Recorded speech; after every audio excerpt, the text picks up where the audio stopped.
Got it. So I'm invested in a deal in Fort Worth. I think we closed it a year or two ago. So I'm curious. I'm just curious. I like the market. I'm just curious about how you found it. Is that your biggest single deal that you have? That's our biggest single deal. And again, we're GPs on that, right? So we got pulled in. Oh, So okay. so the people that are scared of getting involved, right? Our goal was to be lead sponsors in 3 years. So we Yep. get into the first syndication. And again, we bring in our certain levels of expertise. My partner is a civil engineer by trade.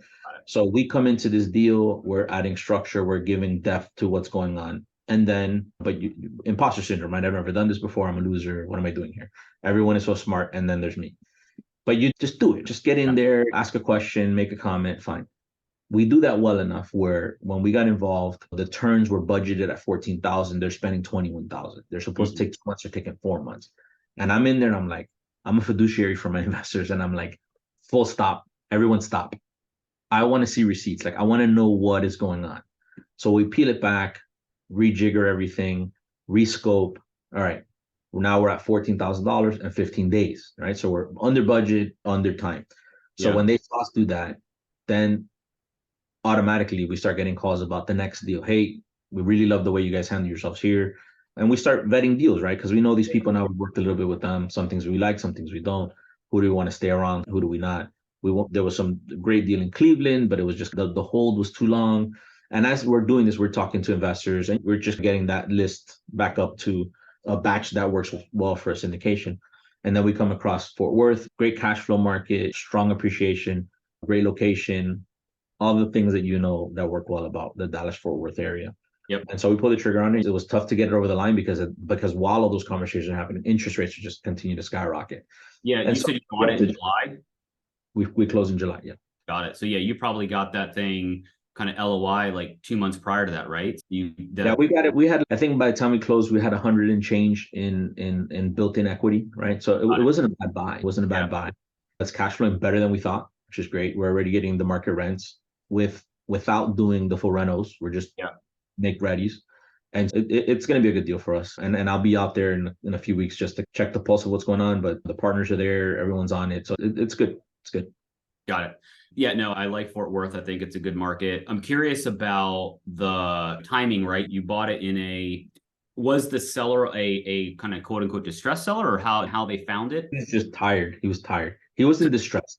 He Yeah. was just tired. He'd owned it since like 2005, Oh, and okay. so there's a ton of Needs things a that lot of juice out of that thing, that's for sure. yeah. And so for us, there's a unit that we can build just right above the laundry room. There's like this random storage area that nobody's using.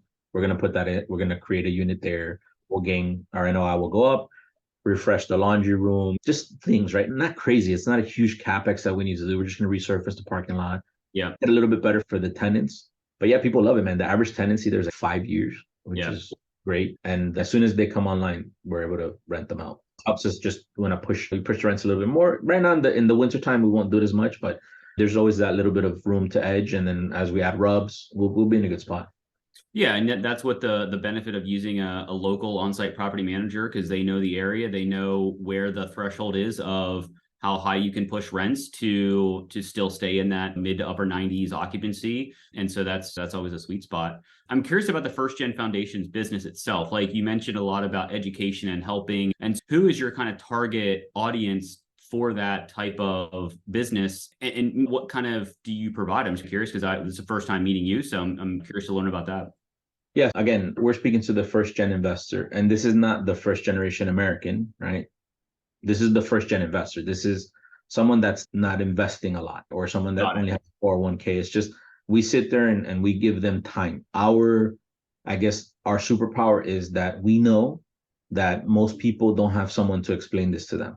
Yeah. And so whether we've gotten a lot of really nice messages or just conversations with people with investors of ours that dude, I'm not shopping anyone else. Nobody gives me the time you give me, right? Yeah. Because again, you're taught half-hour meeting, do the pitch and get out because you got to do 50 of them. And that's fine. That's a great business model, works for tons of people. For us, because we both have W-2s that we do fine and we do well, we don't need to get into the next deal, right? So our goal is to truly give these people what they need, which is a little bit of coaching, a little bit of mentoring into them making that first step. Now, if that is with us, great. If not, great. Our goal is to help build a foundation for your future. And Yeah. so we've had a lot of people just come back and say, nope, I'm with you. And so it does slow us down, right? So we grow slower, we grow less, but we'll grow better. We'll take people along with us. And so it goes back to that conversation, like I said, on that Saturday morning with my wife. Who are we helping? And that's been the driver, and my partner, who happens to be my brother. We have that same heartbeat. Our employees, they have that same heartbeat. We could do more tomorrow. I have a lot of people that are like, dude, just jump out, jump out. Nah, I don't want to have to close 10 deals in a year to pay the bills. Yeah. I want to be able to help put people in good deals that I can manage, that my partner can manage, that we can do this thing right, because nobody wants to lose their money. We'll be okay.